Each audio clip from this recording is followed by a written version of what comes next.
Hello and welcome to The Gaggle, where we challenge and, if necessary, destroy media narratives. I'm George Szamuely, and with me today, of course, is co-founder of The Gaggle, Peter Lavelle, who's also the host of RT's flagship show, Crosstalk. Peter, the other day, there was a very strange event occurred.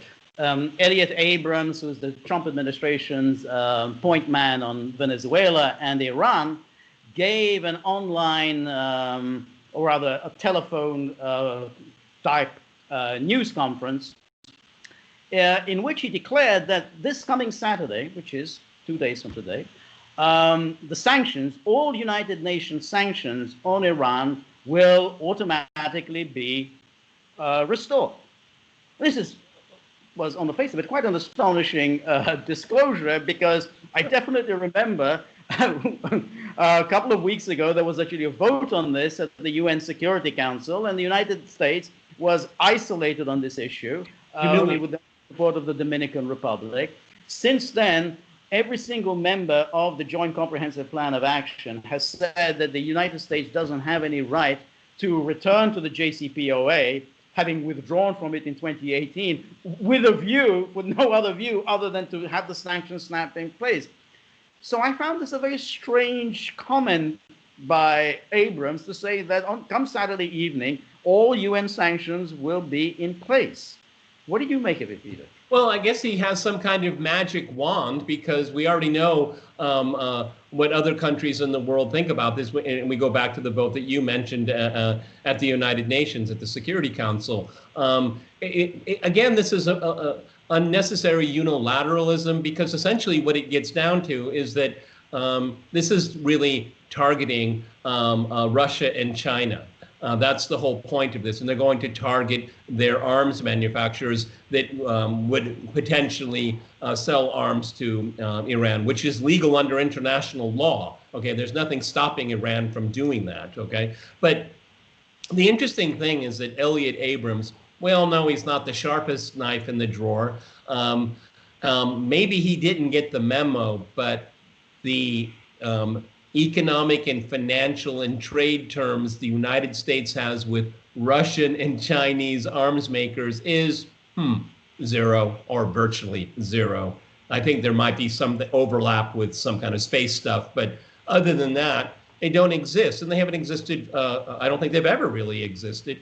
And so this is just shooting blanks, okay? And it's a lot of bluster, and he embarrasses himself, he embarrasses the administration, and he embarrasses the country in front of the whole world. See, this is, you know, this unilateralism. It started. We knew that Trump was interested in this approach here, and then Bolton made it even worse. And now they've kind of normalized it when it's something that is so completely abnormal in international politics. And so by Abrams, by saying that, I haven't heard any other administration official contradict him, is that the administration has painted itself into a corner. I mean, unnecessarily, again.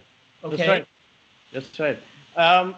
It kind of reminded me of the Bush administration, the younger Bush administration, in the run-up to the Iraq War, having failed to get the support of the UN Security Council for an invasion of Iraq. The Bush administration turned around and said, well, what we're doing by invading is actually enforcing the will of the UN Security Council, because we go back to some Security Council resolution from 10 years earlier, which we interpret as justifying our invading the country. Well, of course, the resolution justified nothing of the sort. But having failed at the Security Council, now the Bush administration said, yeah, we are actually in the business of enforcing the UN Security Council. And that was Abrams's argument. We're acting entirely in accordance with the UN Security Council resolution on Iran. But nobody agrees with this. I mean, that was the whole point. I mean, it's like, you know, all of the other members of that who were signed onto the JCPOA refused to accept the American interpretation of it. The Security Council refuses to accept the American interpretation of it. So, as you say, he's now painted America into a corner, and to achieve what? it's only going to antagonize America's European partners all the more, and without achieving very much, because Iran has clearly shown itself to be able to withstand these sanctions. It has friends, it has allies, Russia and China. China is pledged to purchase Iranian oil. Venezuela is purchasing Iranian oil. So what exactly does Abrams think America is going to do? I mean, they could try to, board some ships carrying Iranian oil.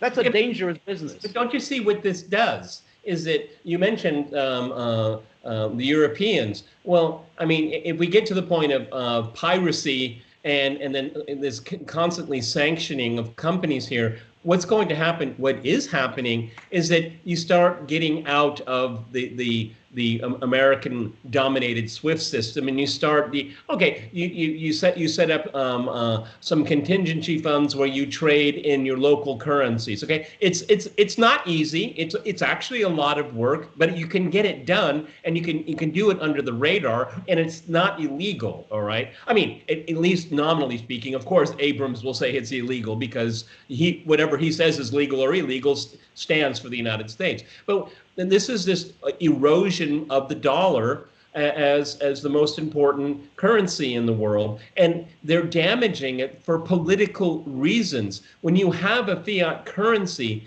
it's called a fiat currency because everyone has confidence in it, because it doesn't have a political tilt. It's a unit, okay, of monetary value that is universally recognized.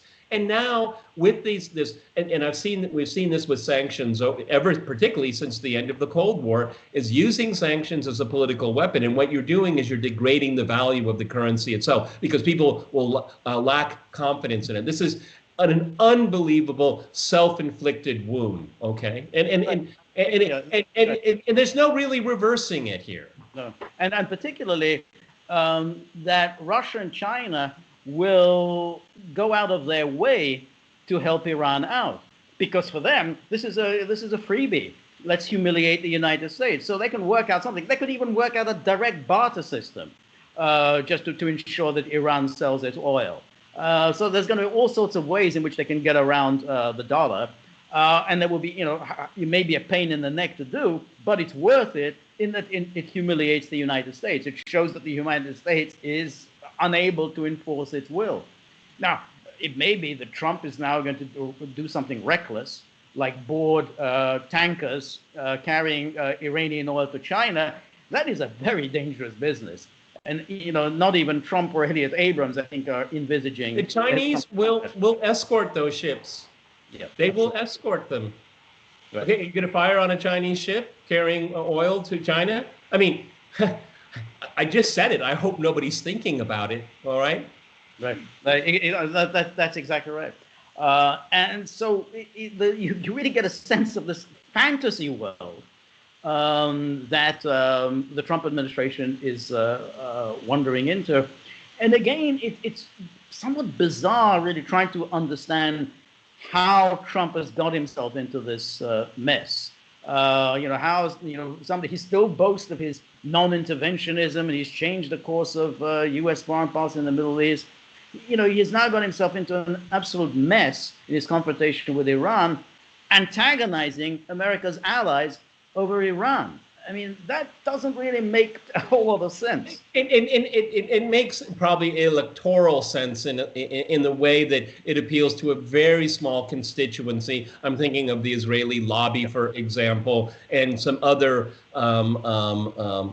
let's say, conservatives that are not clear thinking. Okay, I mean, they still live in the past. All right, you're right. I mean, and this really speaks to just Trump's foreign policy in general, which for me is a very big disappointment. There were so many opportunities. Obama could have built on the Iran deal, but he didn't. Trump could have said, "Hey, I'm gonna bring this home. I'm gonna change the Middle East." He could have done that. All right. And this peace deal with Bahrain and the United Arab Emirates and Israel. There's no peace. That's not a peace deal. Right. What it is it's selling more arms. See, this is a way for Bahrain, for the Saudis, for the Israelis to keep the United States in the Middle East because they buy all this hardware and the U.S. has a supply chain to repair them. They send servicemen there. It's a way to keep the U.S. in the Middle East so no peace can break out. If the United States left and the Europeans left, the locals on the ground would be forced to sit down and negotiate a deal. And that's exactly what would happen, George, okay? We're not indispensable. Actually, we're not needed in the Middle East. Right, right. It's a very strange business because if you remember back in 2016, he sounded quite even-handed on the Israeli-Palestinian issue. He said, oh, he's going to work out a great deal for both the Israelis and the Palestinians. He's a businessman. He knows how to work out deals. And in fact, members of the Israeli lobby were quite nervous about him. They didn't like all this talk about he's going to work out this great deal. But in fact, he has been an absolutely nightmare for the Palestinian. I mean, he really denies that they had any rights at all. I mean, it's even worse. Through Jared Kushner. Jared Kushner has basically convinced Trump that the Palestinians don't even exist. They don't even exist, exactly. In other words, he's gone back to the worst kind of Israeli propaganda of the past, which is the Palestinians are not a people. There's no such people as the Palestinians. Kushner clearly believes all that, and doubtless he's persuaded Trump about that. So now, I mean, his line is, what Trump is saying is that, well, the Palestinians have been really mean to us, and therefore I'm not going to do anything for them. I might do something for them, might give them a little bit of money if they stop being mean to us. So having done all this to them, having screwed them over again and again and again, they're being mean about the United States. Can you imagine that? They're threatening the United States. So this is the position of the Trump administration. I think it's an absolute disaster. I do too, and again, I think we've already said it in a previous video, but the Trump administration made deals with royal families, okay? And we don't really know how much. I mean, geez, Bahrain is occupied by Saudi Arabia, okay? And obviously, the next step now is for Saudi Arabia to, they've set themselves up by not being first, but they're going to follow this here. And when I think of the United Arab Emirates, when you think of its geography, if there is the Saudis and the Israelis, they want to start a war with Iran, I think it'll take less than 8 minutes and the United Arab Emirates will no longer exist. I mean, what a foolish thing to do. I mean, really, really foolish. Put yourself on the front line. Wow, that's really smart. Right, exactly. Let's you and him fight. Yeah. That's exactly. I mean, but again, that's what he's often with U.S. policy, which is you egg somebody on to get into a confrontation who clearly, it's like egging on a lightweight to fight a heavyweight. It's like they did that in Ukraine. You kind of egg them on into ravingly anti-Russian policy. We got your back, yeah. Yeah, that's right. And they've lost Crimea and they've lost the Donbass. That's a great job. And look at this. And what is Saakashvili doing? Okay. Right. Again, they've lost South Ossetia and Abkhazia. That's gone. That's not coming back. So, I mean, being an ally of the United States it can be an extremely painful experience. Well, I guess we can end on this. It reminds me of Tucker Carlson's the title of his book, Ship of Fools. Ship of Fools. All right. Well, thanks very much, Peter.